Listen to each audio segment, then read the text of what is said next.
Quiero comenzar haciendo un pequeño resumen. La semana anterior estuve hablando acerca de cómo Jesús estaba con la multitud, le enseñó a la multitud y luego de eso, cuando salió, vio dos barcas y a los pescadores que limpiaban sus redes y entró en la de Simón, que es Pedro. Primero, podemos sentirnos a veces parte de una multitud, y para serles francos, sentirnos parte de una multitud a veces nos hace sentir solos. Pero debemos de comprender que la multitud siguió a Jesús.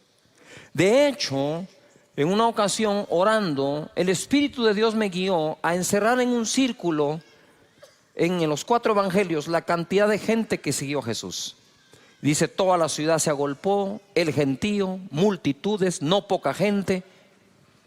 Y el Señor entonces me mostró eso, porque había una corriente de crítica que decía que las iglesias grandes lo que somos un club social. Para empezar, los clubes sociales nunca tienen mucha gente, son exclusivos. Y casi Dios no hace excepción de personas, ni limita su entrada a nadie, ¿verdad? Entonces es todo lo contrario. Y la palabra nos saca de la confusión que las voces de este mundo nos siembran, ¿verdad? Entonces luego empecé yo a subrayar, dije: wow, la Biblia dice todo lo contrario a lo que me está diciendo toda la gente, incluso algunos hermanoides. ¿Conoce algún hermanoide? Hay hermanoides. Entonces empecé a ver eso. Entonces, lo que quiero decir es que Jesús, a pesar de la multitud, se enfocó después de eso en 2 barcas. No en todas las barcas en ese momento, en 2. De las 2 se enfocó en una, la de Simón, y entró. Más adelante la pesca milagrosa, ahí tienen que llamar a la otra barca. Quiere decir que aunque inicialmente entró en una, terminó bendiciendo a todas. Levanta tus manos y di conmigo: yo sé que Dios se enfoca en mí. ¿En quién está enfocado Jesús? ¿En quién? ¿En quién? A las 3 decimos nuestro nombre, ¿les parece? Quiero que grites tu nombre. 1, 2, 3. ¿En quién se enfoca el Señor?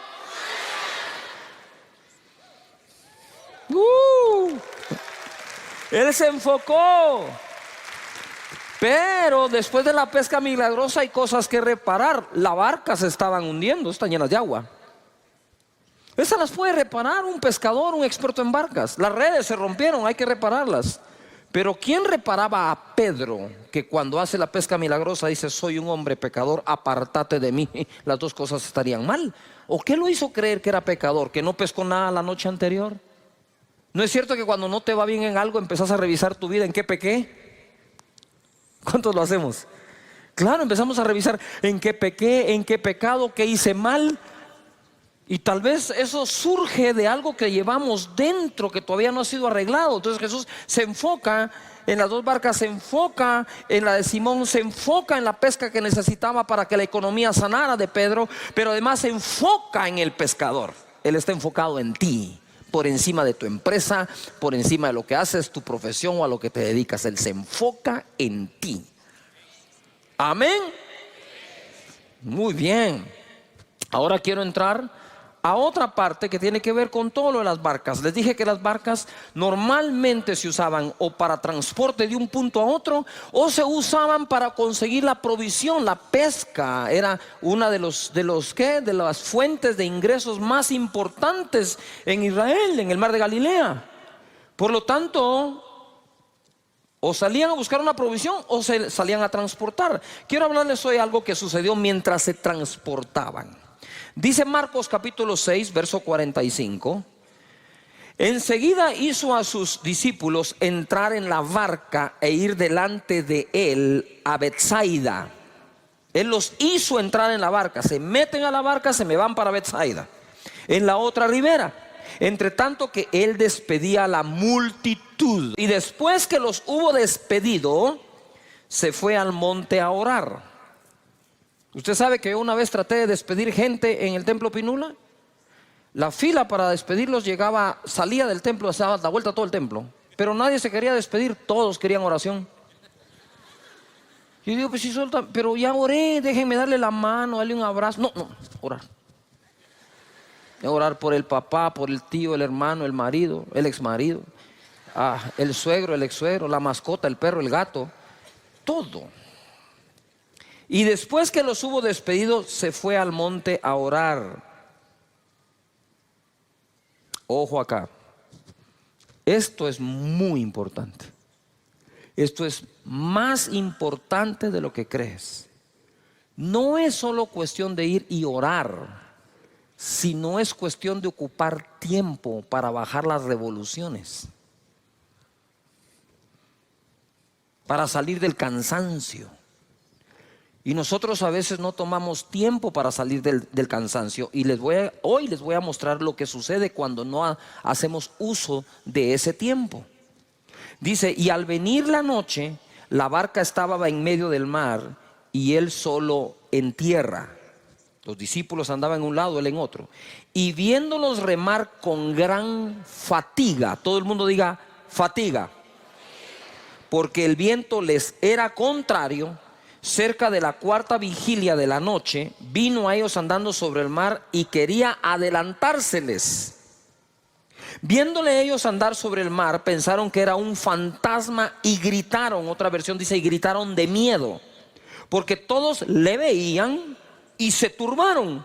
Pero enseguida habló con ellos y le dijo, tened ánimo, yo soy, no temáis, mi presencia siempre está contigo. Eso es lo que les estaba diciendo él. No teman, yo soy, aquí estoy, tranquilos. Y subió a ellos en la barca y se calmó el viento.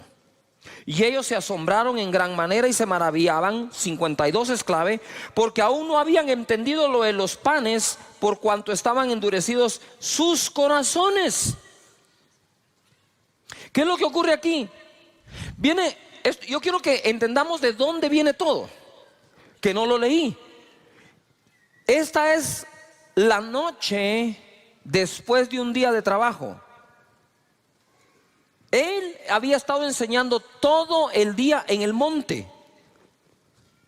Y la gente había estado allí y los discípulos le dijeron, despide a la multitud, despide a la gente porque no tienen que comer, ¿verdad? Y fue donde él dice, ustedes denles de comer. Ellos dijeron, no tenemos sino 200 denarios, ¿verdad? ¿Y qué es esto para una multitud? Otro dijo, pero que hay un niño con unos panes y unos peces. Digo, tráiganlo. Los bendijo, los repartió y se multiplicaron a todos. Dijo, hagan recostar a las personas por grupos. A ver, todo el mundo diga, grupos. Más fuerte, grupos. ¿Cómo recostamos a la gente en casa de Dios? ¿En pequeños qué? Señores, esa es una visión del Señor mismo Jesús. Alimentar por grupos. Entonces los tiene a todos allí ahora en grupos. Ellos empiezan a ver el milagro. Tú te imaginas, para la mente de Dios se les multiplica la comida. No paran de darla, de 5 panes y 2 peces. Ahora 5,000 hombres, mujeres y niños comen. Y todo el día enseñó. ¿Cómo estaban al final del día? Cansados, pero Jesús habría de darles una gran lección y le dice, váyanse ustedes del otro lado, al otro lado. Quiero que vayan en el barco al otro lado. Yo los alcanzo después. Cuando él termina de despedir a la multitud, yo no sé qué hora es, pero les tomó la noche entera llegar al otro lado, porque llegó de madrugada donde estaban ellos. Entonces ahora viene él y despide a la multitud y piensa, estoy seguro, debo correr a alcanzar a estos porque ya van a llegar del otro lado.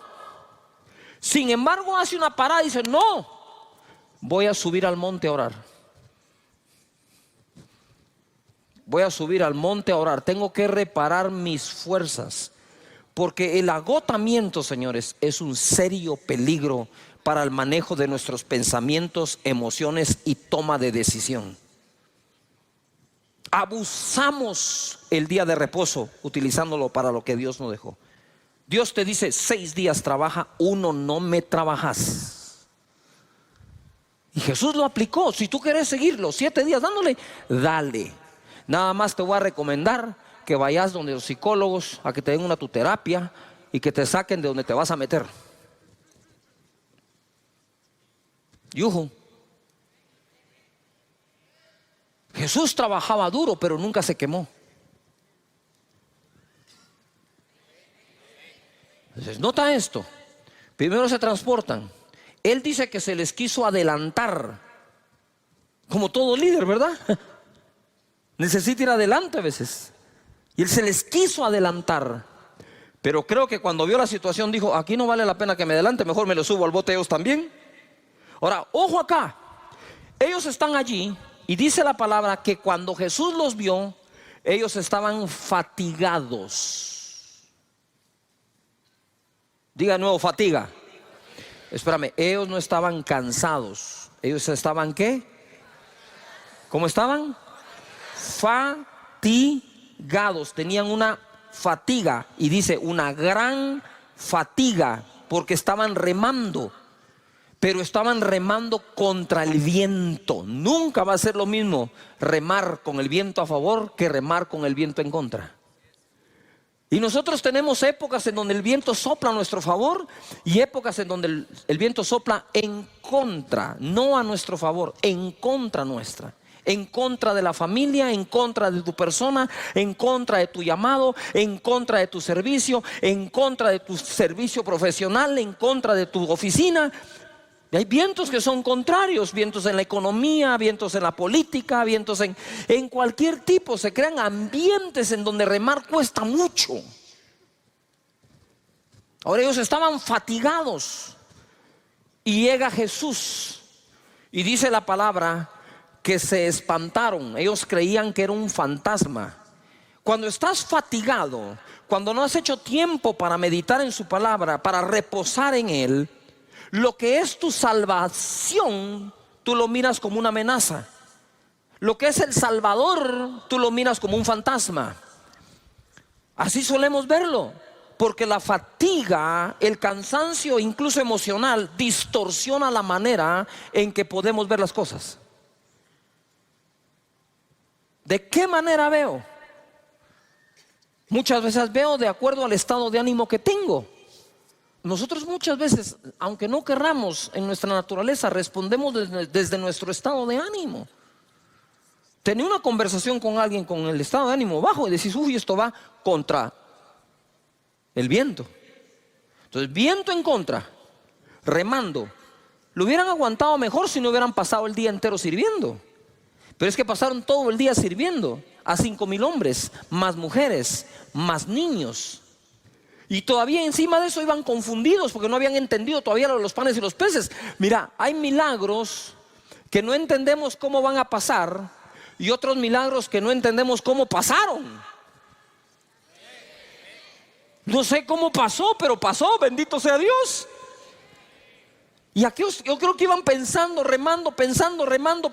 Imagínate ese agotamiento. Tengo un agotamiento mental, un agotamiento físico, el viento está en contra. Empiezo a querer cualquier cosa, no voy a llegar a la orilla, se va a hundir la barca, peor si viene una tormenta, aquí ya no tenemos cómo, que no nos agarre mal parado este día. Y empezás a hacer el listado de cosas, pero de pronto llega el Señor y encima de eso es un fantasma. Cuando estás agotado mentalmente y físicamente, empezás a ver cosas negativas donde no lo hay. No me quieren, no me aman, me abandonan. El grupo, el líder, la vigilia, uy, qué tanto trabajo. Y empezás, y quizás nada de eso está malo, sino que estás respondiendo desde tu corazón que está afectado por agotamiento. Venid a mí, dice, los que estéis trabajados y cansados, yo los haré descansar. Él es el Dios del descanso. No por trabajar más se prospera más, ni por servir más las cosas salen mejor. Pero si podemos tomar ese tiempo que Jesús les quería dar, que Jesús se tomó el tiempo. Dijo, no, yo sé que los tengo que alcanzar, pero ahora es tiempo de ir a buscar al Padre, de adorarlo, de recuperar fuerzas. El ánimo hay que recuperarlo, y entonces los alcanzó. Resumen, Jesús los mandó en avanzada al otro lado, lo cual no era una distancia corta. Despedir a la multitud no debió ser fácil, ya que eran los que recibieron el milagro de los panes y los peces. Él se apartó a orar, a reponer sus fuerzas en Dios. lo que todos deberíamos hacer para no quemarnos. Con el viento en contra, ellos se fatigaron. Con la fatiga, se espantaron y gritaron de miedo. Cuando se está agotado, las cosas no suelen verse como realmente son, sino lo que parece llegar para salvarnos lo vemos como un fantasma. Cuando estamos agotados, nos confundimos y nos turbamos. Jesús dice: ánimo,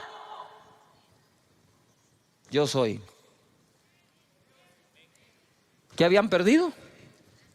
El ánimo, que viene de ánima, que viene de alma. Estaban perdiendo su alma de tan cansados que estaban. ¿De qué nos sirve ganar el mundo si perdemos el alma? Yujo. Pero Él siempre estará contigo y calmará los vientos.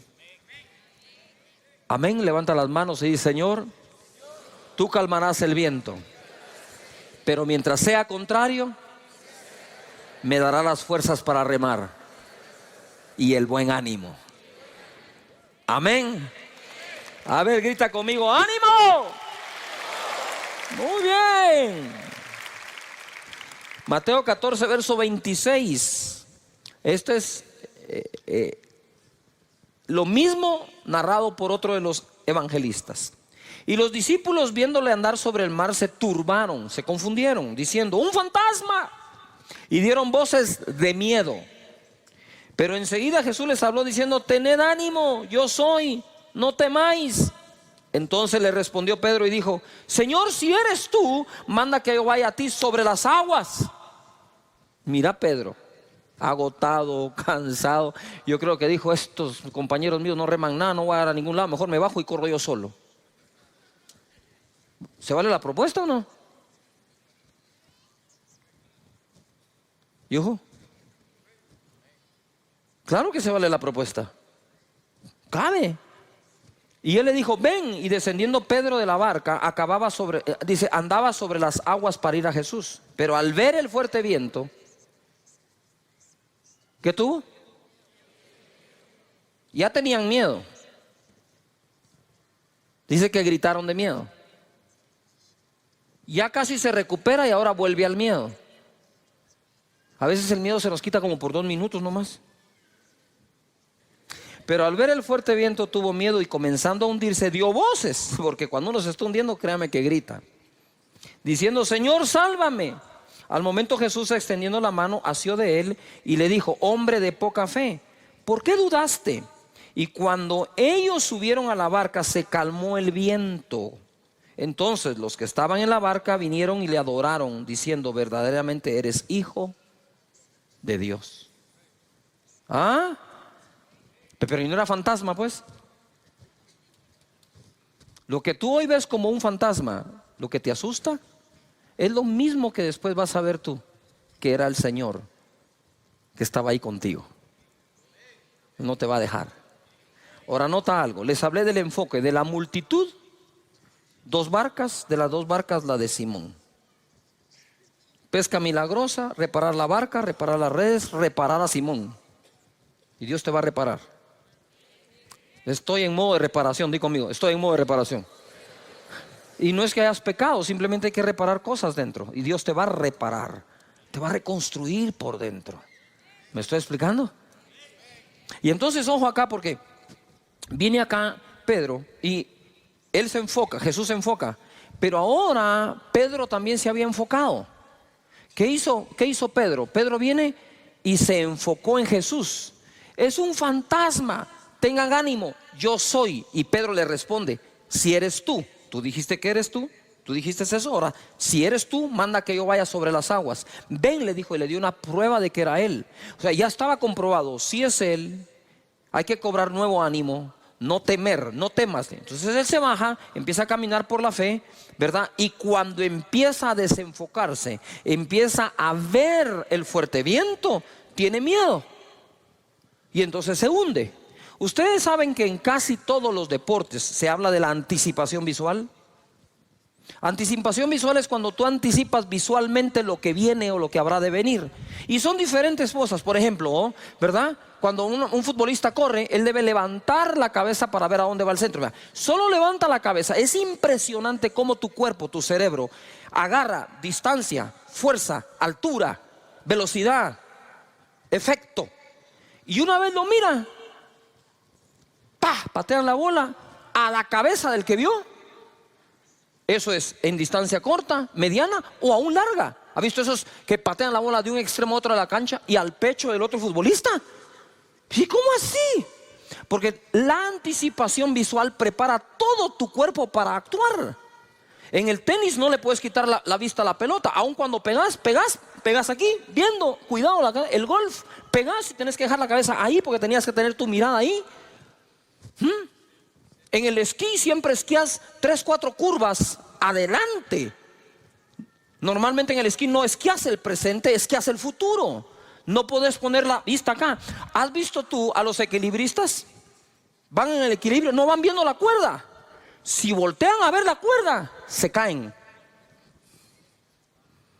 Tú no tenés que poner tu mirada donde pones los pies. Tú tenés que llevar los pies a donde pusiste tu mirada.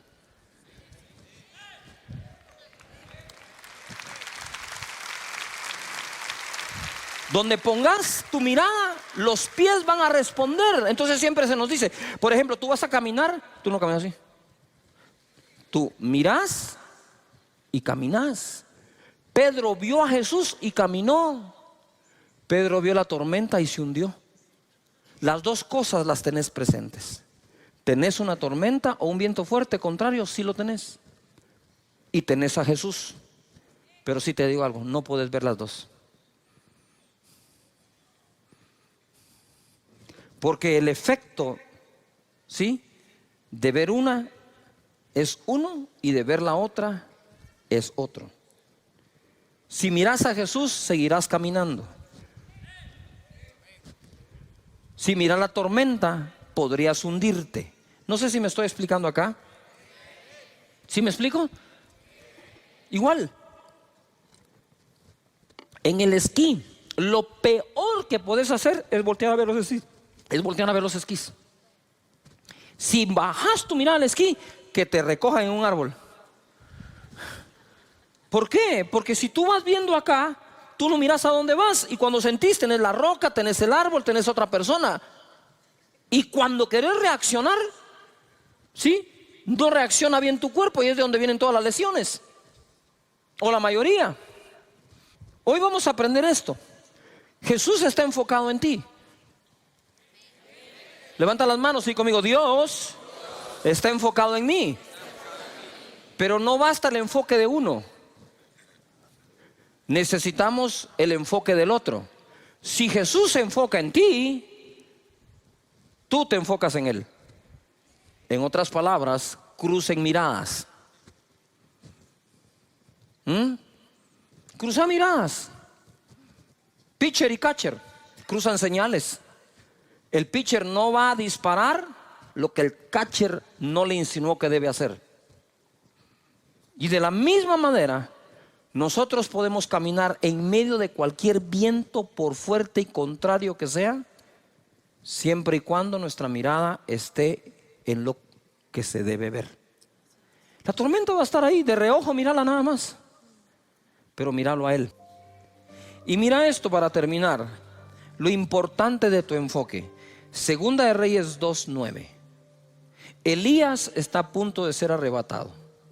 Su discípulo es Eliseo. Y le dice aquí Eliseo a Elías: dame una doble porción de tu espíritu. Porque hay cosas, y pongan atención líderes, que no podés alcanzar con tus talentos naturales, sino lo podrás alcanzar con una porción igual o el doble de aquel que fue tu mentor. Y Elías era el mentor de Eliseo. Y Eliseo le dijo: solo tengo un punto de comparación para pedir algo. Por favor, dame el doble de lo que tú tienes. Y mira lo que le contesta Eliseo a Elías, Eliseo: pide lo que quieras que haga por ti antes que yo sea quitado de ti. Y dijo Eliseo: te ruego que una doble porción de tu espíritu sea sobre mí. Te ruego. Y Elías le va a decir: esto no lo conseguís rogando, esto lo conseguís poniendo atención. Mira lo que le dice. Él le dijo: cosa difícil has pedido. Si me vieres cuando fuere quitado de ti, será hecho así, mas si no, no. Si me vieres cuando fuera apartado de ti, pues es re fácil. Mírame, porque está fácil. Pero entonces, ¿por qué dijo que es cosa difícil? Por lo que ocurre después, dice: y aconteció que yendo ellos y hablando, he aquí un carro de fuego, con caballos de fuego, apartó a los dos, se puso en medio, y Elías subió al cielo en un torbellino. Viéndolo Eliseo,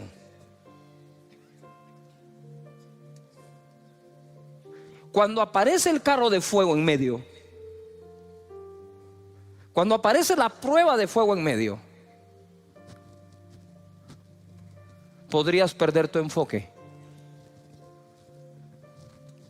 Pero creo que Eliseo decía: no importa cuánto me arden los ojos, cuánto el fuego está ardiendo, tengo que seguir, debo ver a Elías, porque fue lo que me dijo. En medio de la tormenta, Pedro tenía que haber dicho: tengo que ver a Jesús. Puesto los ojos en el autor y consumador de la fe. Y Moisés se sostuvo como viendo al invisible. Nos sostiene lo que vemos o nos hunde lo que vemos, y las dos cosas están presentes para que escojas: el fuego del carro y Elías, el fuerte viento y Jesús, la persecución de los egipcios o el invisible. Siempre estarán las dos opciones para que escojas.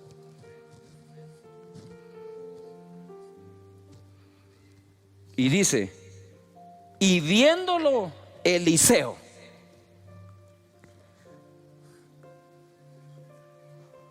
¿Cuántos van a poner su mirada en Jesús todo el tiempo?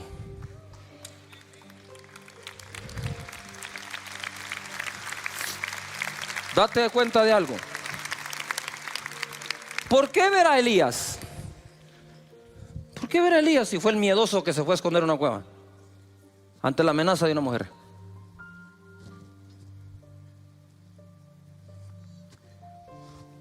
Que eso fue lo que el mismo profeta le dijo. Nuestro enfoque es importantísimo.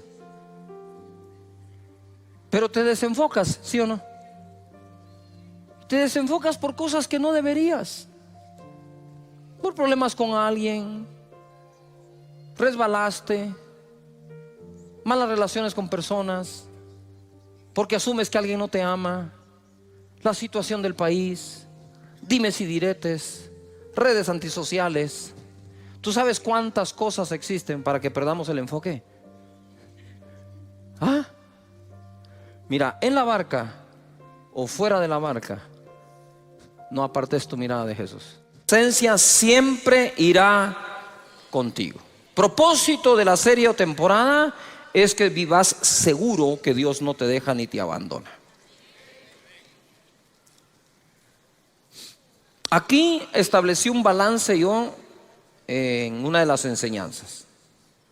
Si Dios prometió no dejarte ni abandonarte nunca, nunca, nunca, entonces por más que tú te quieras alejar de Él, eso es una falacia. No es verdad. Lo que puedes hacer es dejar de tener la comunión con Él que solías tener, pero alejarte de Él, ¿cómo? Es como tú decir: me voy a alejar de mi piel. ¿Cómo te salís de ahí? No sé si me estoy explicando. Si tú no te puedes alejar de ti mismo, ¿cómo te vas a alejar de Dios? Si uno que en ocasiones se autoabandona no se puede dejar, mucho menos Dios. Por eso cuando Jesús en la cruz del Calvario dijo: Dios mío, ¿por qué me has abandonado?, Fue la primera y única vez que Jesús llamó a su Padre Dios como tal, que le dijo Dios a él, ¿verdad? Muchas veces dijo que Él es Dios, su Padre. Pero decirle Dios a papá, cuando nosotros nunca llamamos por nombre a nuestro padre o a nuestros padres, nosotros siempre llamamos a nuestro papá, papá, viejito y todo lo que nosotros solemos hacer. Así que vamos ahora hacia un puerto seguro. Todos queremos zarpar y navegar a un puerto seguro.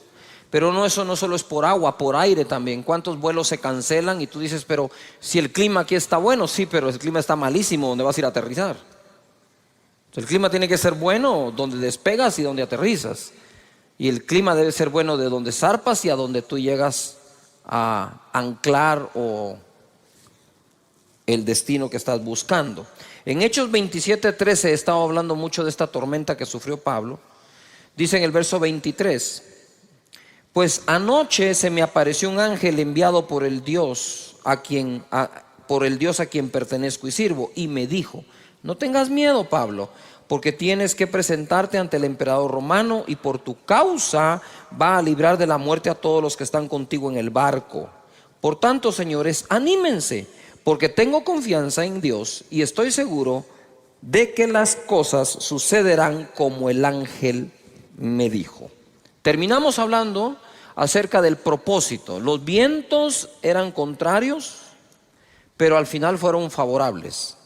Y hay vientos que son contrarios a nuestra vida, que terminan siendo favorables. Son vientos que al final nos favorecen. Lo que pasa es que durante la tormenta no estamos pensando que lo que nos está pasando pueda ser favorable, pero está escrito que todas las cosas ayudan a bien a los que aman a Dios, a los que han sido llamados de acuerdo a su propósito. Quisiera que en voz alta digas propósito. Si Dios tiene un propósito para ti con los planes de bien y no de mal, para hacerte al final el bien que estás esperando, debes de reposar, descansar, confiar plenamente en que hasta los vientos contrarios te llevan al puerto seguro, que es donde Dios te quiere tener, que es lo que Dios quiere hacer.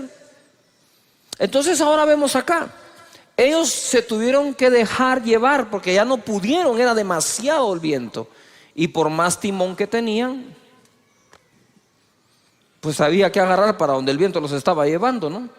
Aún así, por impetuoso que sea el viento, podés controlarlo con un timón. Todas las grandes naves tienen timón. Así que confía en el propósito de Dios. Confía que hay cosas que parecen malas pero te llevan a bien. Todo ayuda bien a los que aman a Dios. Y quiero hacer un paréntesis acá. Muchos de ustedes tienen una profesión. ¿Cuántos tienen una profesión definida? Te hayas graduado o no, pero estás ejerciendo una profesión. Quiero ver a todos los que tenemos una profesión. Mira cuánto profesional. Que no te engañe tu profesión, hombre.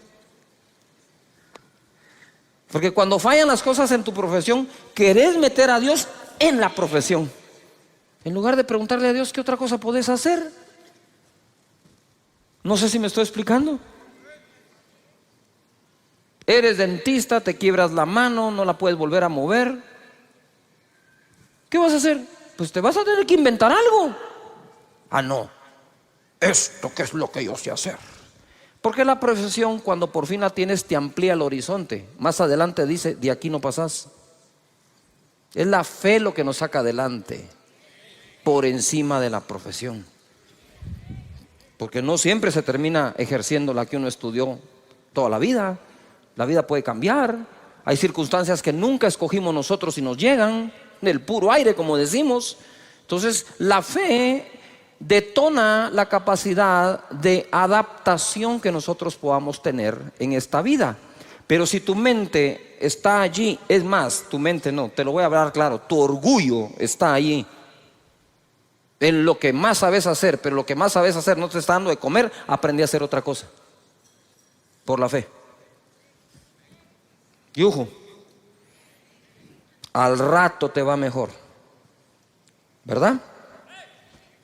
Muy bien. Santiago capítulo 3 verso 2 nos va a hablar del timón de la nave. ¿Cuál es el timón de la nave? Santiago 3:2 dice: porque todos ofendemos muchas veces. A ver, ¿cuántos de ustedes alguna vez han sido ofendidos por alguien? Quiero ver la mano. Todos los que han sido ofendidos. ¿Cuántos de ustedes han ofendido a alguien? Quiero ver todos los que hemos ofendido a alguien. Deje la mano ahí levantada. Si usted ofendió sin querer, la mayoría de las veces, levánteme la otra mano. ¿Por qué no piensa así cuando lo ofenden? ¿Ya se dio cuenta que todos aceptamos que la mayoría de las veces ofendimos sin querer? Pero cuando nos ofenden no es sin querer, ¿va? Lo planeó. Tengo que encontrar la libreta donde lo he escrito. Y empezás con esa tu teoría de conspiración. El timón de la nave dice: todos ofendemos muchas veces. Si todos ofendemos muchas veces, la inteligencia emocional bien desarrollada es vital. Aprender a perdonar y dejar eso en el pasado. Si alguno no ofende en palabra, este es varón perfecto, capaz también de refrenar todo el cuerpo. Quiere decir que si puedo llegar a refrenar mi boca, puedo refrenar todo. He aquí nosotros ponemos freno en la boca de los caballos para que nos obedezcan y dirijamos así todo el cuerpo. Mirad también las naves, aunque tan grandes y llevadas de impetuosos vientos, son gobernadas con un muy pequeño timón por donde el que las gobierna quiere. Yo quisiera que me pongan algunas fotografías de ejemplos de timón. Muy bien, ustedes pueden ver ahí es un avión gigante. Pero ustedes saben ahora, la vez pasada me entraron a una cabina para que viera. Ustedes pueden ver ahora el timón. Sí, es un pequeño stick. Cuando yo entré y vi eso dije: ¿y con eso vas a manejar este chunche? Sí, me dijo. Y la verdad, ni con esto, me dijo. Apacha un botón y esto despega, vuela y aterriza solo. Y entonces, ¿para qué te pagan a vos? Le dije: pues por si no funciona. Pero uno entra a un avión de ese tamaño y mira, dice uno: ¿qué pasó con el timón? Este es el timón ahora. ¿Cómo puede llevar usted el control de un avión que puede llegar casi a la velocidad del sonido con ese pequeño timoncito? Pues así es. Es como la palanca, puede ser pequeña, puede mover el mundo. Siguiente ejemplo. Mira un carro de Fórmula 1, 320 kilómetros por hora. 320 kilómetros por hora. Si cuando uno acelera en esos carros potentes a más de 100 de un solo, siente que el estómago lo dejó tirado, en esto a saber qué se debe sentir, pues. Usted sabe que los niños, acá tenemos miembro de la congregación, un joven de 12 años en go-kart va a 130 kilómetros por hora. 130. Este va a 320, 340. Y miren el timón.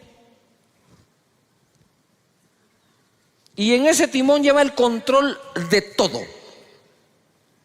Pero deje ese gran carro con potencia.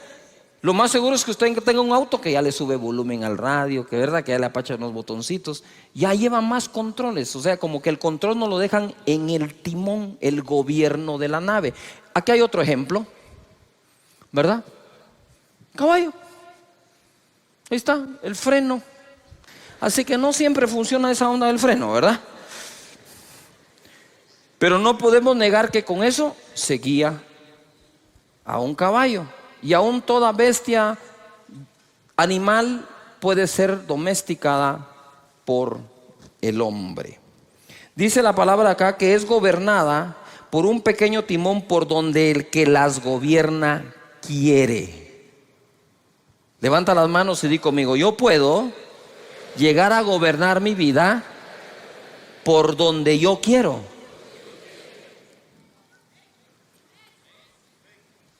Pero hay que aprender a usar el timón. Verso 5. Así también la lengua es un miembro pequeño, ¿verdad? Aunque nosotros siempre tenemos a un amigo que es lengua larga, ¿verdad? Lengua viperina. Pero ¿qué lengua es este, ¿verdad? Así también la lengua es un miembro pequeño, pero se jacta de grandes cosas. Es decir, es capaz de hacer grandes cosas. He aquí cuán grande bosque enciende un pequeño fuego. Basta un buen fosforazo para quemar el bosque entero. Y la lengua es un fuego. Miren lo que es la lengua. La de todos. Si no entendemos la definición que las escrituras le dan, no vamos a saber qué hacer con ella. Y dice, la lengua es un fuego, un mundo de maldad. ¡Yujú! La lengua está puesta entre nuestros miembros y contamina todo el cuerpo. Quiere decir que hay cosas que le pasan a nuestro cuerpo culpa del uso de la lengua. E inflama la rueda de la creación. ¡Yujú! Y ella misma es inflamada por el infierno. Cuando uno lee este verso le dan ganas de arrancarlo, ¿verdad? No de subrayarlo, sino de tacharlo, porque de verdad es muy fuerte. Pequeño verso que me está diciendo, la creación es inflamada por la lengua, pero la lengua es inflamada a su vez por el infierno. Por eso dice que es un mundo de ¿qué? Maldad. ¿Qué es lo que quiero decir con eso? Es, si nosotros comprendemos y aceptamos esto, entenderemos la importancia de su uso. ¿A cuántos han metido en problemas por un lenguazo, como decimos, verdad? ¿Sí? Y la otra pregunta es, ¿en cuántos problemas te has metido cuando has dicho algo? También. Entonces hay que aprender a hacer uso de eso, hasta en las comunicaciones, porque nos comunicamos hablando, aunque tenemos lenguaje corporal, por supuesto. Pero ¿cuándo fue la última vez que no resolvimos un conflicto con nuestra pareja, con nuestros hijos, con nuestra familia, porque usamos malas palabras, porque las ponemos donde no van, porque las entonamos como no queríamos? ¿Cuántas veces nosotros hemos dicho, uy, no, eso no es lo que quiero decir, eso no era lo que quería decir, yo no te dije eso? ¿Cuántas veces hacemos eso? La pregunta que te quiero hacer hoy es, para que la meditemos, ¿hasta dónde te ha llevado eso? ¿Hasta dónde te puede llevar eso?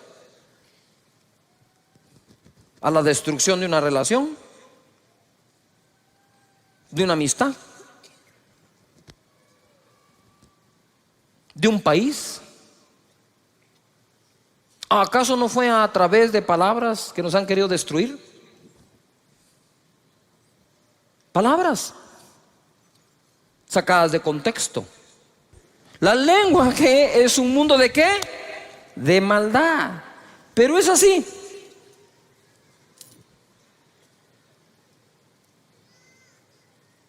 Un timón de este tamaño puede conducir una nave. Si me puedes poner la fotografía del barco, ¿sí? Un pequeño timón puede conducir todo un buque. Por lo tanto, esta pieza es muy importante. No la puedes desconectar, no hay manera de que tomes el rumbo. Entonces, ¿qué es lo que quiero decir? Es que el rumbo de nuestra vida al final está en nuestra boca. Dice la Escritura que el hombre come del fruto de sus labios. Por lo tanto, aprender a hablar no se trata de que aprenda a hablar el que se presenta en público. Debemos hablar en público aquellos que sabemos hablar en privado o sostener una conversación con una persona. De tal manera que nosotros le hemos restado importancia a una conversación, y dice la Biblia, las malas conversaciones corrompen las buenas costumbres. Entonces quiere decir que ese bendito timón tenemos que aprender a usarlo. Ojo acá, así como puede ser inflamado por el infierno, así como esa lengua puede inflamar la rueda de la creación, como un pequeño fósforo puede incendiar un bosque, también lo mismo lo puede apagar. También lo mismo puede ser usado para bien o para bienestar. Por algo Jesús es la palabra de Dios encarnada.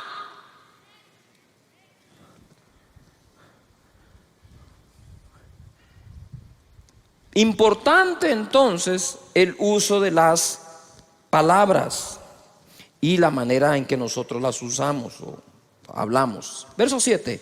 Porque toda naturaleza de bestias y de aves y de serpientes y de seres del mar se doma y ha sido domada por la naturaleza humana. A mí me impresiona que esto fue escrito hace 2000 años y ya hablaba de domar a los seres del mar, a las bestias del campo y a las serpientes. O sea, eso que nosotros vemos en unos acuarios con delfines amaestrados, eso ya existía. Tal vez no lo ponían en un lugar, pero que dice que se doman hasta los seres del mar. Pero ningún hombre puede domar la lengua, que es un mal que no puede ser refrenado, llena de veneno mortal. ¿Llena de qué? Veneno mortal. Algunos venenos actúan inmediatamente, ¿no? Pero hay otros que quedan ahí y van intoxicándolo a uno hasta que lo destruyen. Piensa, posiblemente algunas de las cosas que llevas dentro, heridas, traumas, tuvieron que ver con una conversación, más que con un hecho. Porque dejó escrito aquí el apóstol Santiago que tiene veneno mortal. Ahora quiero establecer un balance acá. Dice, todas las bestias, animales, seres, aves, peces, es domado. Pero ningún hombre puede domar la lengua. Pero date cuenta que cuando en el contexto está hablando de domar un ser ajeno a uno. Yo no puedo domar tu lengua. Pero sabemos que sí podemos dominar la propia. Porque entonces perderíamos esperanza y de nada sirve que Santiago escriba esto. O sea, si no tenemos esperanza con nuestra propia lengua, entonces ¿para qué leer esto? ¿Qué sentido tiene? Solo nos está dando la información que estamos amolados y seguiremos igual. Lo que está diciendo acá es, tú puedes domar un delfín, tú puedes domar una ballena, tú puedes domar un águila, tú puedes domar una serpiente, tú no puedes domar una lengua. ¿Cuál lengua? La del otro. Tú no tienes control sobre las palabras que el otro va a decir, pero tú puedes tener dominio sobre las palabras que tú vas a usar. Jesús lo demostró. Amén. Luego dice acá, con ella, por eso está aquí, con ella bendecimos al Dios y Padre. Con ella maldecimos a los hombres, ojo, que están hechos a la semejanza de Dios. Entonces yo me ponía a meditar, si yo puedo respetar a Dios, ¿por qué no puedo respetar a lo que más se asemeja a Él? Si respeto al Creador, debo respetar a la criatura. Si respeto al Creador, debo respetar la creación. Si la mejor forma de llegar a ser ecológico es respetar al Creador de la ecología. ¿Me estoy explicando acá? Porque si respeto al Creador, voy a respetar su creación. Si hablo bien del Creador, ¿por qué no hablar bien de la criatura? Si no hay persona a la que no se le encuentre alguna virtud y se pueda hablar bien de él. Pero si la costumbre es encontrar el defecto para hablar del defecto, entonces no estamos tomando dominio sobre el timón de nuestra vida. Siempre que has hablado mal de una persona, o cuando hablamos mal de alguien y aún no nos consta, ni a nosotros nos queda buen sabor. Pero cuando hablas bien de alguien, ¿cómo te sentís? Te sentís bien, Te sentiste incluso que le hiciste un bien a una persona, que el que te oyó se fue con un agrado. Qué feo es sentarse con una persona que siempre está hablando mal de algo o mal de alguien. Uno no quiere estar sentado ahí en un momento y dice, ay, qué feo está esta onda, ¿verdad? Es como que te sirvan comida agria. Entonces dice aquí la escritura, con ella bendecimos a Dios, pero con ella maldecimos a los hombres. Y esto es lo que me llamó la atención y lo subrayé, que están hechos a la semejanza de Dios. Entonces, si yo hablo bien de Dios y bendigo a Dios, debería otorgarle una bendición semejante al que está hecho o creado de forma semejante. No sé si me estoy explicando. Voy a tratar de hacerlo de nuevo. Si yo bendigo a Dios, entonces con una bendición semejante a la que le doy a Él, voy a bendecir al que está creado semejante a Él. ¿Me expliqué? Pero si estamos creados semejantes a Dios, ¿por qué vamos a hablar de los semejantes a Dios como que estuvieran totalmente retirados de Él?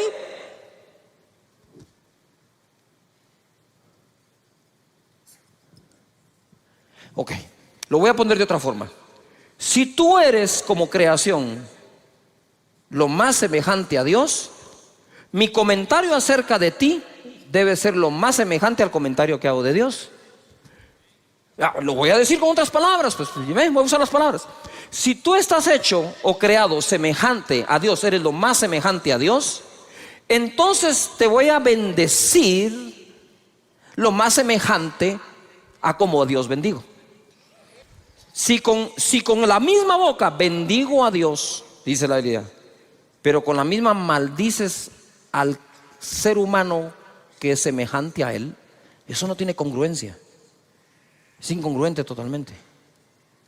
Entonces, si tú eres semejante a Dios, según la Escritura, con la bendición que bendiga a Dios, con una semejante te habré de bendecir a ti, para que guardes semejanza con semejanza. No sé si me estoy explicando. Y no totalmente opuesto. Mucho de lo que le decimos a la gente tiene que ver con lo que creemos de la gente. Importante. Dice acá, de una misma boca proceden bendición y maldición. Hermanos míos, esto no debe ser así. Lo cual entonces, esta frase vendría a contradecir lo que hace un momento dije del domar la lengua. Si dice, de una misma boca sale bendición o maldición, no debe ser así, entonces está hablando al dominio de la propia boca. Y cuando dice que no se puede domar la lengua, está hablando de la lengua del otro. No sé si me estoy explicando. Porque si él dice esto no debe ser así, lo que está diciendo es que de nuestra boca debería salir ¿qué? Bendición. Aunque les voy a poner un caso hoy un poco contradictorio acá, para que sepan el poder que tiene la boca. Amén. Ahora, este contexto que no puede salir bendición y maldición, el contexto donde quedó escrito es no poder bendecir a Dios y maldecir a los hombres. ¡Yujú! ¿Sí? ¿Estamos de acuerdo? Y dice acá, ¿acaso alguna fuente hecha por una misma abertura agua dulce y amarga? Hermanos míos, ¿puede acaso la higuera producir aceitunas o la vid higos? Así también ninguna fuente puede dar agua salada y dulce. Sin embargo, vemos que la dan. La nave tenía su propio timón. Ya contra el viento y el mar violento, los navegantes no pudieron dirigirla, sino quedar a la deriva. Apareció otro timón. Pongan atención, apareció otro timón, el de la palabra que el ángel les llevó. Y Pablo dijo, atracaremos en una isla y nadie perecerá.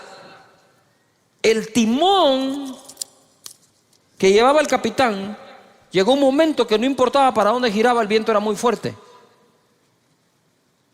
Pensaban que iban a morir, pero apareció el verdadero timón de ese momento de la nave, que iba a ser la palabra que salió de la boca de Dios. ¿Me estoy explicando? Deja que la palabra de Dios, sus principios, sus valores y sus promesas te dirijan a un buen puerto y a un puerto seguro. De esa manera, nosotros podemos ver que apareció otro timón. Mateo 12, 33, 37. Para nosotros poder tener un mejor timón, lo debemos de saber conectar. Verso 33. Dice: o haced el árbol bueno y su fruto bueno, o haced el árbol malo y su fruto malo, porque por el fruto se conocerá el árbol. Esta palabra árbol malo en el original significa lo siguiente, pongan atención: corrupto de raíz. No es un árbol de mango que le salieron algunos malos mangos. Es un árbol de mango que todo le salió malo. Entonces el problema ya no fue un mango, el problema es el árbol completo. Entonces cuando habla aquí del árbol malo, no habla de un árbol que pueda tener defectos como tú y yo, habla de un árbol que es malo de raíz. Corrupto de raíz, podrido, malo, de pobre calidad, no apto para ser útil, indigno. Para que nosotros no emitamos juicios que no debemos. Generación de víboras, eso no es para ustedes. ¿Cómo podéis hablar lo bueno siendo malos? Porque de la abundancia del corazón habla la boca. Si la lengua es el timón, ¿a qué está conectado el timón? Al corazón. Si quiero mejorar el timón, pues debo mejorar el corazón. Porque dice después la escritura acá: el hombre bueno del buen tesoro del corazón saca ¿qué? Buenas cosas. Buenas cosas significa distinguido, agradable, excelente, correcto, placentero, saludable, útil, de buena naturaleza. Y el hombre malo del mal tesoro saca malas cosas. Ya dije que es el verbo, que es el calificativo para árbol malo. Ahora escucha el de malas cosas. Significa maldad. Malas cosas. Saca malas cosas, saca maldad.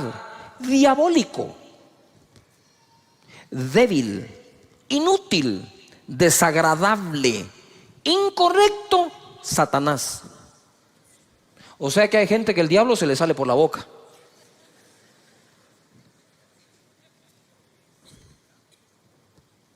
Mas yo os digo que de toda palabra ociosa que hablen los hombres, de ella darán cuenta en el día del juicio. Ociosa significa inútil, pereza, infructuoso, no productivo.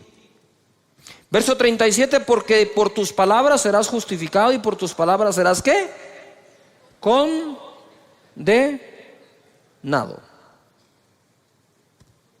Muy bien. Reparando el timón, voy rapidito ahora, Mateo 12, 33, 37, el mismo pasaje pero en la palabra de Dios para todos. Verso 33, decidan si el árbol es bueno y el fruto es bueno, o si el árbol malo y el fruto es malo. El árbol se conoce por sus frutos. A ver, todos digan fuerte: decidir. ¿Qué tenemos que tomar hoy? ¿Una qué? ¿Una qué? ¿Una qué? Ahora te quiero preguntar algo. ¿Tienes cosas buenas en tu corazón? ¿Cuántos decimos que tenemos cosas buenas en el corazón? Entonces es fácil. Es fácil. Di conmigo: yo voy a hablar de las cosas buenas que tengo en el corazón. Las malas no las dejé salir. ¿A cuántos de nosotros tenemos cosas buenas en el corazón? Entonces, el buen hombre saca del buen tesoro ¿qué? ¿Buenas qué? Pero ¿cuántos reconocemos que también tenemos cosas feas en el corazón? A ver. Yo también. No hay uno de nosotros que no tenga algo feo dentro del corazón. Lo que hay que hacer es no sacarlo, pues. Yuhu.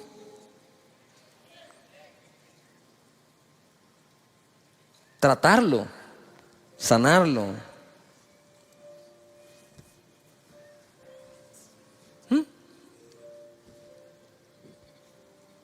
Por eso cuando me escribes te digo, no te hagas bolas. Ya estás otra vez hablando para hacerte bolas.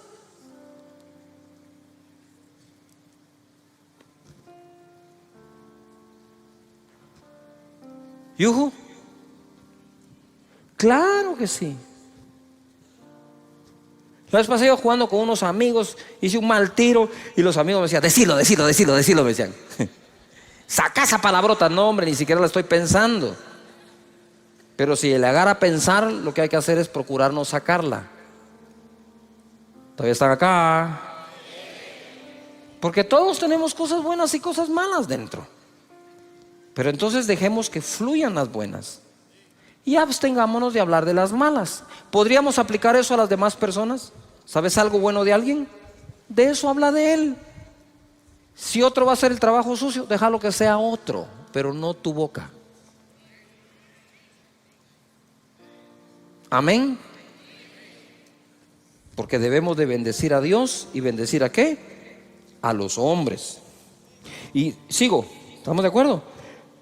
34, partida de víboras, dice acá. ¿Cómo pueden ustedes hablar lo bueno siendo tan malos? Lo que uno dice muestra lo que uno es en su corazón. ¿Yuju? Lo que uno dice muestra lo que uno es. El que es bueno lo es en su interior y habla de lo que tiene allí. De igual manera el malo lo es en su interior y habla de lo que tiene allí. Pero yo les digo que en el día del juicio la gente tendrá que dar explicación por cada una de las palabras inútiles que dijo. Las palabras que dijiste servirán para juzgarte, ellas te aprobarán o te condenarán. Efesios capítulo 4 verso 29 en la versión lenguaje actual dice: no digan malas palabras.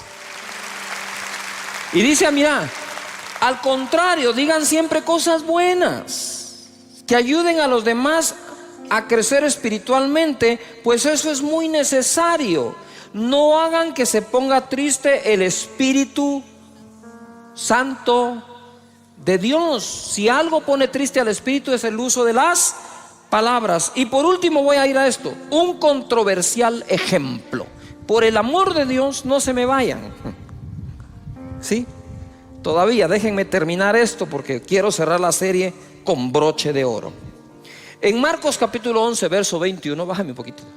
Dice, entonces Pedro acercándose le dijo: maestro, mira la higuera que... ¿La higuera que qué?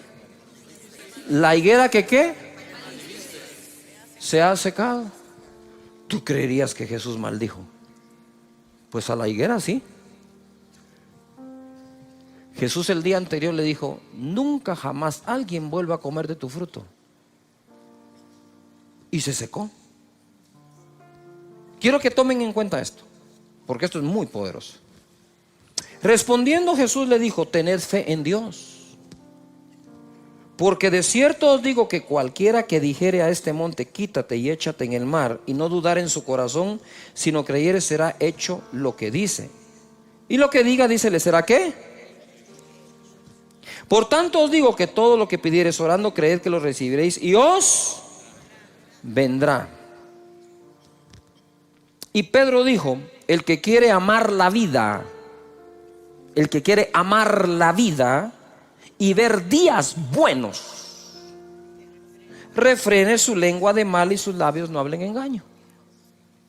Entonces, ¿en dónde está nuestro futuro? En nuestra boca. ¿Por qué creen que siempre confesamos con una confesión que en la boca hay un milagro? Eso no es un dicho así nomás, que bonito para empezar un discurso. Eso tiene sentido. Y ahí todos los domingos te lo repito: voy a hablar palabras de bien y no de mal, de salud, no de enfermedad, de riqueza, no de pobreza, de bendición, no de maldición, porque en mi boca está el control.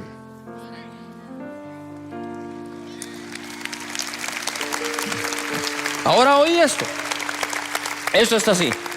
Viene Jesús, y para darte un ejemplo de lo poderoso que puede ser tu boca, que lo que digas creyendo, eso es lo que va a ocurrir.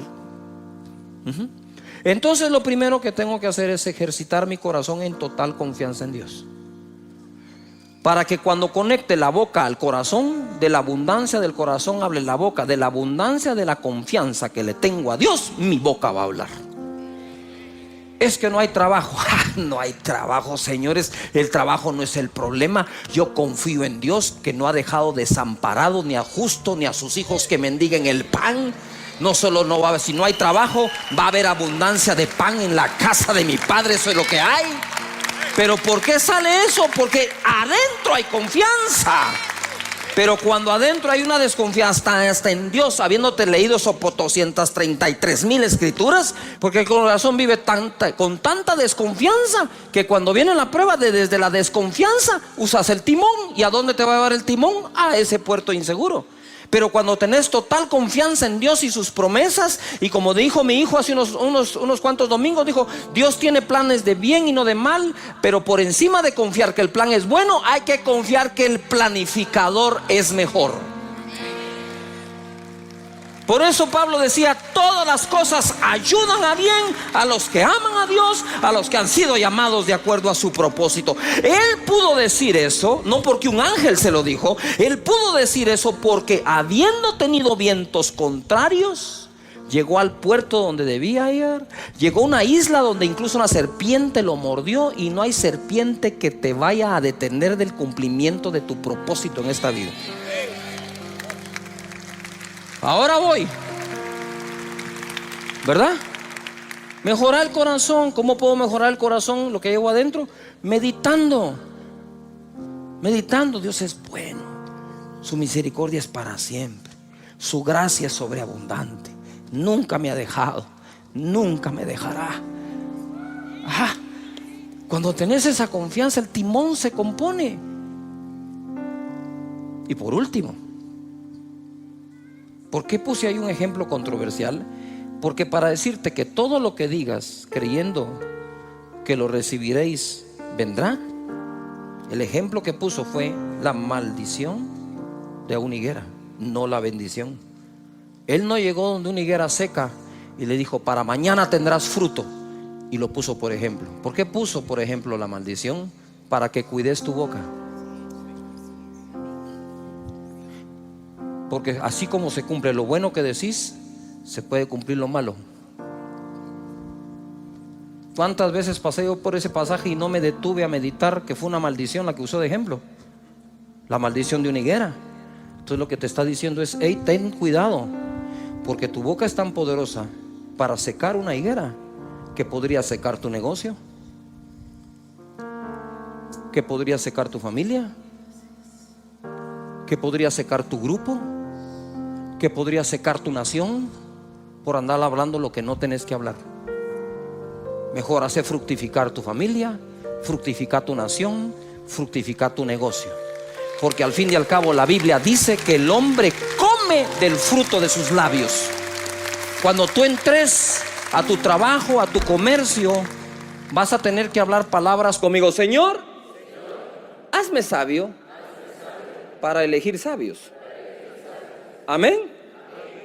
Si uno no es sabio, ¿cómo reconoce al sabio?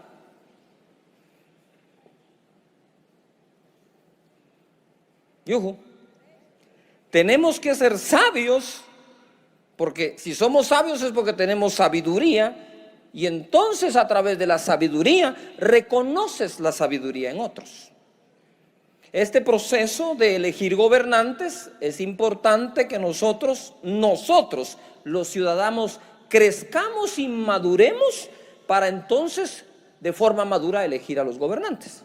Ahora, no basta elegir a una cabeza adecuadamente, tenemos que elegir al resto también. Mira lo que dice aquí la palabra: cuando Moisés es electo por Dios para liberar al pueblo de Israel del yugo de los egipcios, le da este consejo en Éxodo 18:20. Y enseña a ellos las ordenanzas y las leyes. A ver, todo el mundo diga conmigo: leyes. Diga conmigo: un país necesita leyes justas. ¿Cuántos creen que necesitamos leyes justas en cada país? Amén. La Biblia dice: enséñale al pueblo las leyes y ordenanzas y que caminen en el camino correcto. El camino correcto, uno lo camina gracias a las leyes y a las ordenanzas. Usted va en una carretera y le ponen camino sin fin, no siga. Curva peligrosa a 100 metros, frene un poco, va a pegar la cabeza en el windshield. Las ordenanzas, las leyes, las instrucciones nos pueden mantener en el camino ¿qué? Correcto. Pero en el verso 21, a ver, todos lo leen conmigo. ¿Estamos de acuerdo? Leámoslo pues. Dice así: además, escoge tú de entre todo el pueblo varones de ¿qué? Virtud, temerosos de Dios, varones de verdad, que aborrezcan la avaricia, y ponlos sobre el pueblo por jefes de millares, de centenas, de 50 y de 10. Todo el mundo diga organización. Ahora tenían leyes, tenían organización, pero necesitaban las personas que califiquen para esa organización bajo esas leyes. ¿Todavía está acá? Esto es hermoso. Les dice, además de enseñarle las leyes, debes escoger personas. Entonces, si logramos nosotros con la oración pedirle a Dios que nos dé un sistema de leyes justas con las personas correctas y los ciudadanos correctos, tendremos una nación justa. Amén. ¿Cuántos están dispuestos a poner su granito de arena en lo que a ti te toca para que esta nación sea leída como una nación de justicia? Amén. Muy bien. Entonces mira lo que dice aquí: que sean temerosos de Dios, varones de verdad, que aborrezcan la avaricia, porque los hijos, ¿qué le pasó a los hijos de Samuel? Por la avaricia aceptaron el soborno, corrompieron ¿qué? Corrompieron el derecho. Muy bien. Proverbios 11:14 dice así: donde no hay dirección sabia, todo el mundo diga sabia. No basta dirección, si cualquiera puede dirigir, pero a veces dirigimos sin poner la sabiduría. Dice, donde no hay dirección sabia, ¿caerá quién? El pueblo. No solo caen los gobernantes, hermanos, el pueblo puede caer. Se derrumba una nación. Luego dice, mas en la multitud de ¿qué? Consejeros, ¿hay qué? ¿Hay qué? Muy bien. Entonces cuando uno va a elegir un presidente, debe de procurar a través de lo que se pueda y de quien se pueda averiguar si los consejeros de esas personas realmente son sabios, porque en ese consejo sabio lo que hay es seguridad. Y si queremos una nación con seguridad, lo que necesitamos es una nación sabia, que cuente con buen consejo, oportuno, a tiempo, correcto. Que la gente cuando vaya a hacer algo, alguien le diga, eso no es de Dios. Y el otro va a decir, pero eso conviene, aunque convenga, no importa que convenga, si no es de Dios, no, porque el principio de la sabiduría es el temor de Jehová. Si no tememos a Dios, no podemos gobernar. ¿Cómo así temer a Dios? Es un respeto a Dios, porque la tierra, la plenitud y todo lo que en ella hay, ¿sí? El propietario es Dios. Si el propietario es Dios, a Dios le vamos a dar ¿qué? Las cuentas.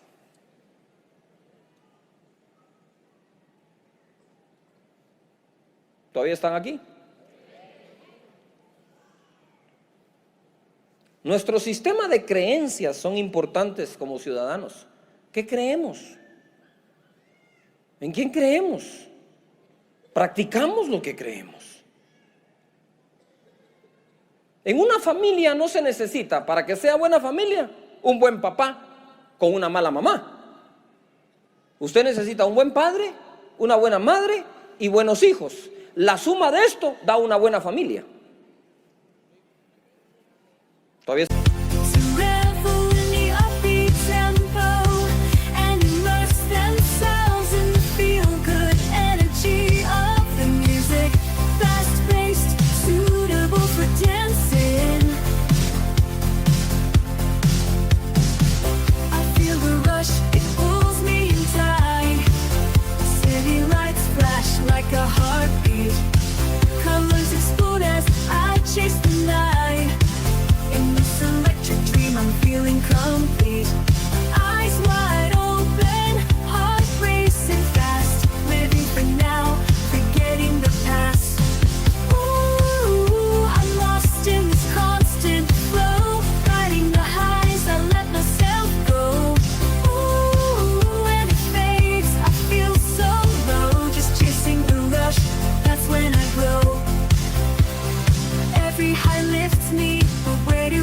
acá.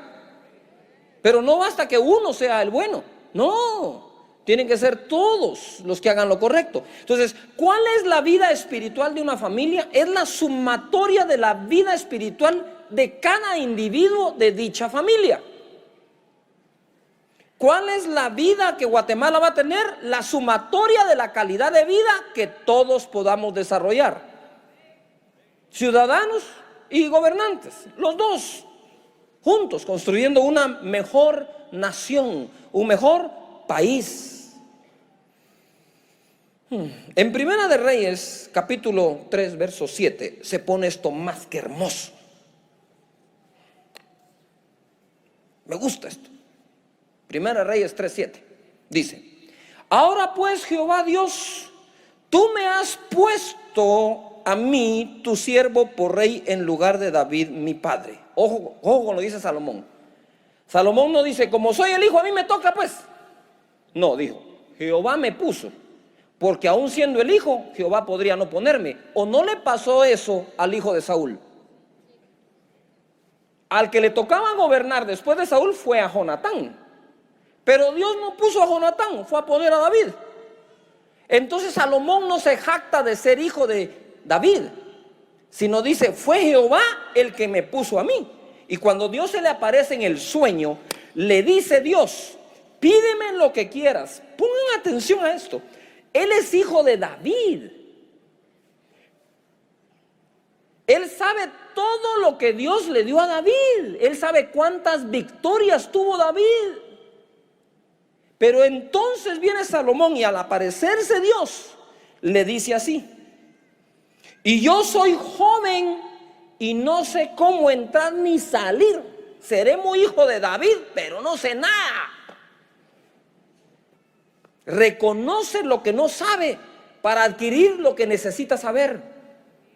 No hay peor cosa que la prepotencia en algún gobernante o candidato ofreciendo que todo lo va a resolver, porque él y todos nosotros sabemos que no es posible. Y yo soy joven y no sé cómo entrar y salir. Era un joven sin experiencia, pero con el temor de Jehová. Porque si no hubiera tenido el temor de Dios, ni siquiera le dice, soy joven y no sé hacerlo. Respetó a Dios en ese momento. Y en el verso 8 dice, y tu siervo está en medio de tu pueblo al cual tú escogiste, un pueblo grande que no se puede contar ni numerar por su multitud. Da pues a tu siervo corazón entendido para juzgar a tu pueblo y para discernir entre lo bueno y lo malo, porque ¿quién podrá gobernar este pueblo tan grande? Digan conmigo fuerte, enfoque. Salomón estaba enfocado a lo que Dios lo había llamado.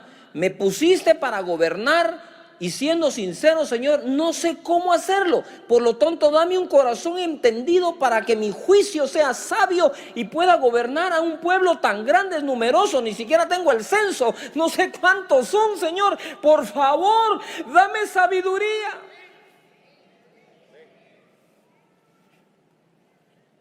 Y agradóle delante del Señor que Salomón pidiese esto, y le dijo Dios, porque has demandado esto y no pediste para ti muchos días, ni pediste para ti riquezas, ni pediste la vida de tus enemigos, sino que demandaste para ti inteligencia para oír juicio.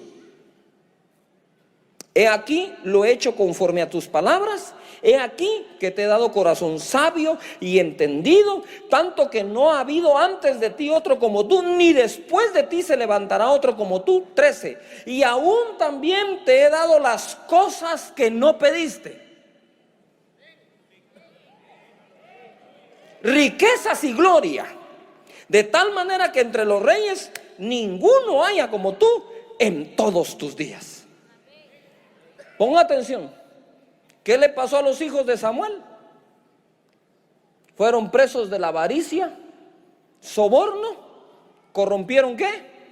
El derecho, porque lo que andaban buscando en el cargo era ¿qué? Riqueza. Y cuando Salomón le pide sabiduría para hacer su oficio y su trabajo bien, entonces Dios le dice: además te daré la riqueza.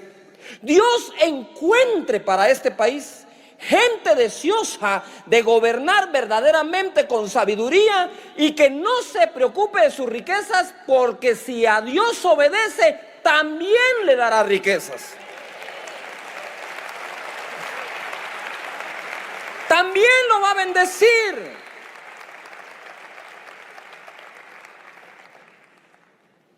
Dios bendice al que obedece. Dios bendice al que es correcto y trabaja bien. El mismo David decía: yo pastoreé al pueblo de Israel con la integridad de mi corazón y la pericia de mis manos.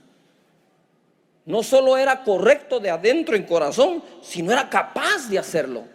Tenía habilidad para hacerlo. El Señor quiere levantar este país y los países de la gente que nos ve. Verso 14, ahora se pone algo que yo estoy seguro que no habían visto. Está muy ahí escondidito, pero es hermoso de verdad. Dice: y si anduvieres en mis caminos guardando mis estatutos y mis mandamientos como anduvo David tu padre, yo alargaré tus días. Cuando Salomón despertó, vio que era sueño y vino a Jerusalén, y se presentó delante del arca del pacto de Jehová. Y sacrificó holocaustos y ofreció sacrificios de paz, e hizo también banquetes a sus siervos. Eso fue lo que hizo Salomón. Vino delante de Jehová y presentó su sacrificio y sus ofrendas a Dios, al Dios de Israel, al Dios de su país, Jehová. Es de conocimiento de muchos, de que muchos gobernantes del mundo, no solo este país, no han consultado a Dios, no han bendecido su nombre, no han honrado a su nombre. Antes bien han consultado a brujos. Y han dejado que brujería entre a esas esferas. No se trata solamente de gente correcta, sino gente con el Dios correcto, que amen a Dios sobre todas las cosas. Levanta las manos y di conmigo: en esta nación se va a adorar al Señor. Amén. Así es, hay que adorar al Señor. Con esto, jamás te quiero decir que es por evangélicos que hay que votar. Porque hay evangélicos que hay que ver cómo cantan, pero no tienen temor de Jehová en sus corazones. Hay gente que no canta mucho, pero realmente tiene temor adentro del Señor y quiere hacer las cosas bien hechas. Que cuando le proponen decisiones y cosas, dicen: no, momento, no. Vos, pero si esta está buena, sí, pero es incorrecta. Eso no le agrada a Dios. Vamos a hacer las cosas que a Dios le agradan. En otras palabras, el temor de Dios es: no se pase de inteligente, pues.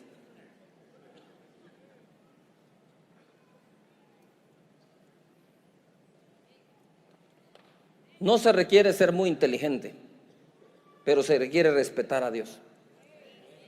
De Dios es esta tierra. De Dios es.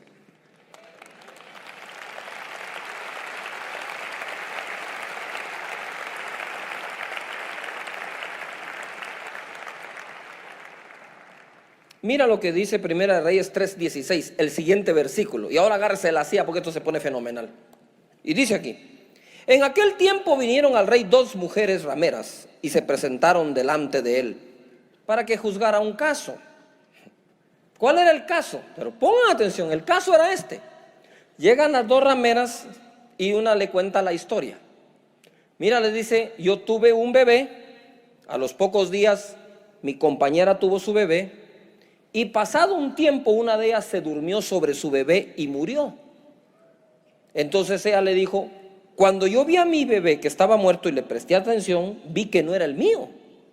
A mí me cambiaron el bebé, ¿verdad? Y la otra dijo: no, no, no, ese es tu bebé, el que está vivo es el mío si estaba en mi cama. Y empezaron a discutir ellas, ¿verdad? ¿De quién era ese bebé? Y viene Salomón, la historia ustedes la conocen, y dice: ¿saben qué? Traigan el bebé y pártanlo a la mitad. Denle la mitad a una y la mitad a la otra. Y entonces la verdadera madre levanta la mano y dice: no, denle el bebé a la otra. pero no lo maten. Y Salomón dice, ella es la verdadera madre, désenlo. El primer caso que va a juzgar como gobernante Salomón es el de una ramera. ¿Quién le haría hoy justicia a una prostituta?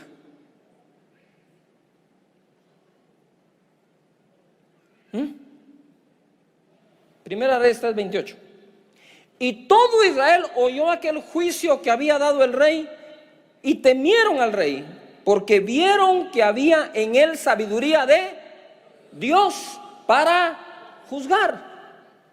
Diga conmigo fuerte, sabiduría de Dios. O sea, ¿qué era lo que Salomón tenía dentro? ¿Sabiduría de qué?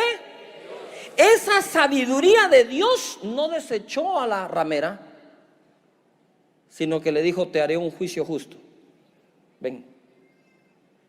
Y juzgó Salomón. Que esa sabiduría que Dios le dé a Salomón le sea concedida a todos aquellos que estén en cargos públicos de gobierno, que se lo estén pidiendo con corazón sincero al Señor, y tendremos una mejor nación.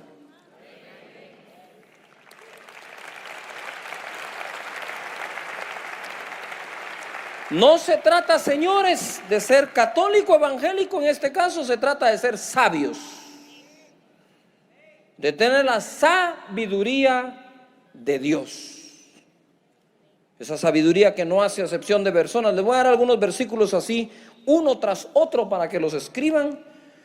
Dice Deuteronomio 1:17, no hagáis distinción de personas en el juicio.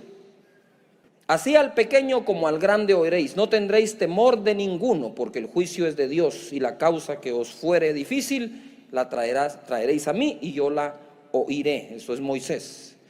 Proverbios 1:7 dice, en la versión Dios habla hoy, la sabiduría comienza por honrar al Señor. Los necios desprecian la sabiduría y la instrucción. Proverbios 31:4. No es de los reyes Olemuel, no es de los reyes beber vino, ni de los príncipes la sidra. Está hablando de embriagarse. Dice, no sea que bebiendo olviden que la ley y perviertan el derecho de todos los afligidos. Aquí le están dando un consejo a un gobernante que estaba tomando. Él dijo, no sigas tomando, vas a pervertir el derecho. ¿Por qué? Porque ya con los tragos te olvidas de la ley. Por eso es que los gobernantes, dice la Biblia, deben de ser sobrios. No se refiere solo al licor, sino sobrios en su carácter. Romanos capítulo 13, verso 3. Dice así, porque los magistrados, mire, ahora ya habla de magistrados, no están para infundir temor al que hace el bien, sino al malo. ¿Quieres pues no temer la autoridad? Haz lo bueno y tendrás alabanza de ella, porque es servidor de Dios para tu bien. Pero si haces lo malo, teme, porque no en vano lleva la espada, pues es servidor de Dios, vengador para castigar al que hace lo malo. Pidamos a Dios que en este proceso y en esta democracia, la gente sepa que aunque es un servidor público, primero es un servidor de Dios. Porque las naciones son de Dios. Que sepan que es a Dios a quien sirven para entregar a Él un mejor país, una mejor nación y mejores personas. De hecho, los gobernantes son los que nos deberían dar los mejores consejos para vivir.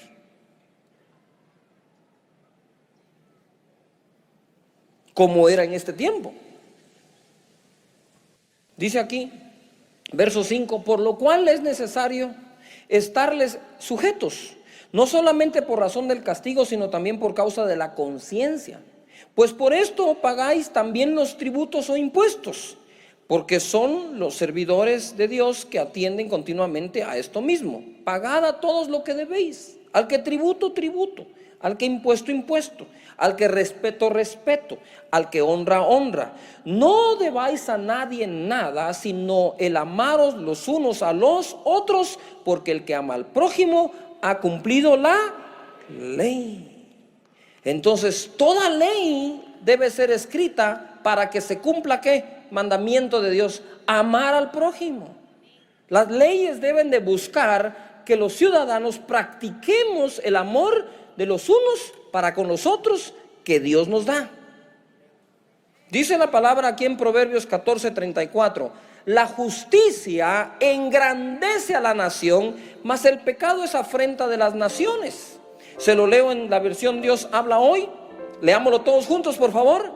La justicia es el orgullo de una nación, el pecado es su vergüenza. Levanten las manos y digan: Señor, danos una nación donde exista la justicia y eso sea nuestro orgullo. Amén. Muy bien. Eclesiastés capítulo 10 verso 16. Ay de ti, tierra, cuando tu rey es muchacho y tus príncipes banquetean de mañana. Bienaventurada tu tierra cuando tu rey es hijo de nobles y tus príncipes comen a su hora para reponer sus fuerzas y no para beber. Este mismo verso en la versión Dios habla hoy dice: dichoso el país que tiene un rey honorable y en el que los gobernantes comen a la hora de vida para reponer sus fuerzas y no para emborracharse.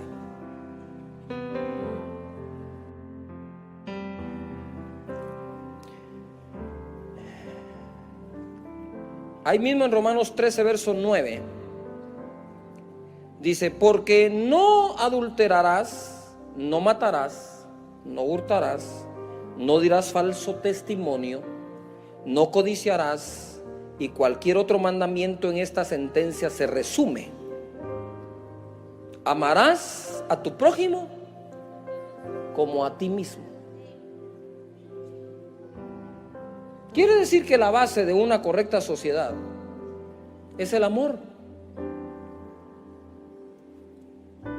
El amor trae el respeto. Si nosotros somos portadores de ese amor, démoslo, incluyendo a nuestros enemigos. Amad a vuestros enemigos, dijo Jesús.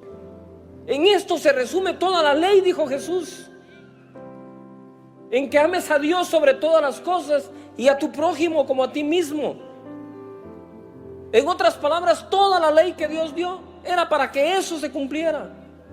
Y dice aquí Proverbios 20:28: misericordia y verdad guardan al rey, y con clemencia se sustenta su trono.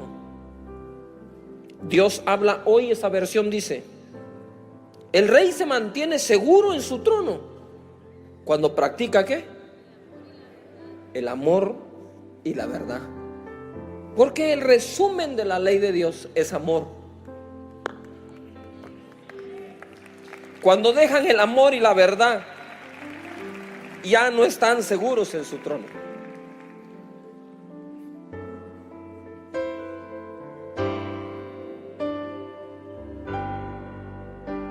¿Qué tenemos que practicar? El amor y ¿qué?